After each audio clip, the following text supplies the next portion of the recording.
Hello everyone, I'm Lifestyle Gardener. Welcome to my channel. Today was a very windy day at Homestead Nature.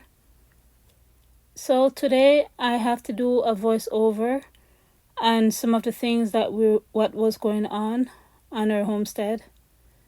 We discover an apple tree just right there where my husband is digging, and unfortunately the poor little thing, most of the root was tearing off from a fence that was there before we bought this property.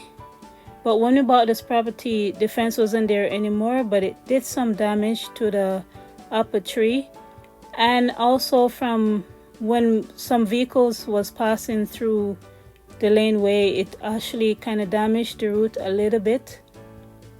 So my husband and I decided to dig up this apple tree and transplant it to another location. Later on in the video, we're going to show you where we put the apple tree. And that's how big the apple tree is. We don't know what kind of apple tree it is, but in the future, we'll find out. My husband had been clearing this pathway, which was filled with a lot of rosehip bushes all over. He used a hand tool to clear it, and that's how we discovered the apple tree. So I'm going to show you, these are the hand tools that he used to clear the laneway that we have right now. It's a temporary laneway until we cut down all of the trees. So that's how big we dig the hole, because most of the root was, some of the root was damaged from the small tree, and it was big enough for the tree. And that's the dirt that we collect from that area. The rosemary herb I was growing in container, I transplanted in this raised bed. I decided to leave it in the raised bed and see if it will survive the climate here. Normally the rosemary plant don't survive Canadian weather, but I want to see if this one will survive.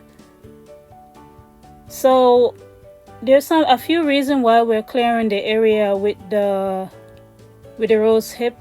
Is to make a temporary laneway and to get rid of those rosehip bushes, and also to provide a driveway path, because God has blessed us with a camper, and we had to make space for the camper to come. Later on during the video, I will show you what the camper look like. As you can see, it's winter time now, so there's not much that's really growing in the raised bed, but I still got some onions which I'm going to overwinter in the garden bed. Some parsley, I think they will survive in the winter. I'm going to do an experiment to see if they will survive the winter. And some kale and celery, I'm going to let them stay there over the winter and see if they will survive the winter. By the way, kale tastes really nicer during the cold weather than in the summertime. I'm showing you guys what my garlic that I plant, what they look like so far. I'm going to remove the netting to give you guys a better view. Most of them came up. There's a few that don't sprout the green top yet, but they will eventually sprout the green top. And these garlic, they will survive the winter. We've been getting some free products from some people that we're going to use on the homestead. That's just a sink right there and a deck that we're going to turn into an outdoor kitchen. We're hoping to do that before the spring next year. So I'm showing you guys how big the pathway he cleared by hand. It's big enough to have a car come through, but it's clearly we need to clear the rest of the rose bush because there's not that much space to pass beside the car. So that's what it looks like so far.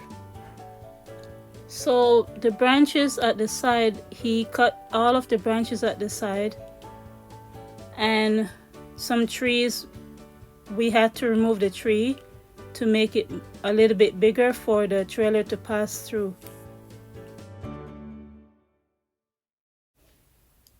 So this is what the upper tree looked like after we transplanted.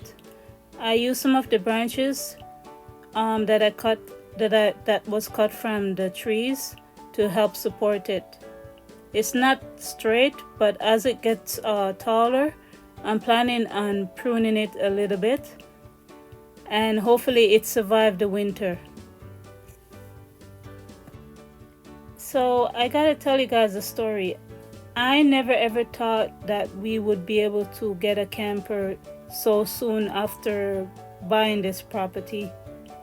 But somebody that's very close to us actually opened up the doors to help us to purchase this camper, and we're very grateful because now we have somewhere to use in the summer, fall, and spring, where we can use a washroom indoors and maybe cook inside, or just a place that we can sleep. If we decide we don't want to go back to our apartment, we can stay there as long as we want to stay. But as you can see, it's not brand new. I think this camper is about 30 years old.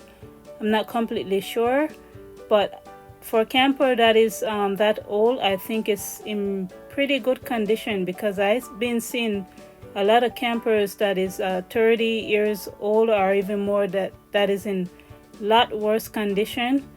We got this camper from Facebook Market, and we have to clean it out. They left some products, some things still inside. Some of the things we will use it, but the food items, we will throw them away because we don't know how long those food was there. And we think that this camper had some mice in here, so we're gonna have to mice proof it. We never take on any renovation project like this before, so this is gonna be a learning experiment for us. We never had to deal with any mice or anything like that, so we're newbies. If you guys can leave any comments, any advice that we need to know about taking care of a camper, we're going to do our research too. But I'm a little bit nervous about this, but I'm gonna go into it. I never seen a camper with the radio inside like that, so this is a really old camper. I think we're going to steam clean the sofa, and maybe sometime in the future we cover it up with a new fabric material. I would love if we could redo the washroom, like rearrange it, but we don't have money to spend on that, so we're just gonna do a deep clean and just leave the kitchen like that. But we will paint everywhere inside, and we haven't seen much water damage inside the main. There's a little bit of leakage actually inside the bedroom, in the bedroom, but it's not anything major. Maybe we just have to remove the flooring. This is the bedroom. Maybe we just have to remove the flooring and put new flooring, and maybe rip out the wall right there where the door is. There's a little bit of leakage there, and I hope it's not as bad. I hope it's not worse than what we think it is, but we're in for it because we've seen campers and trailer which is in a lot worse condition than this, and people turn it into something beautiful. So this is encouragement to those people that don't have a lot of money to buy a brand new camper or trailer, to let you know you can renovate it. So you can watch our journey as we try to renovate it. These are dryer sheets that my brother-in-law said that that work for him. He does a lot of camping in trailers and stuff like that. He said he keep the dryer sheet all over in the camper, and apparently the mice, they don't like the smell of the dry sheet, so they stay away. So before we started to clean this camper, I put a couple of them, more than a couple of them, all over in the camper. And then the next week I'm going to start to clean inside, and then I'll remove those dry sheets, and after cleaning it I'll put back some more dry sheets, and I'm hoping that will help keep them away.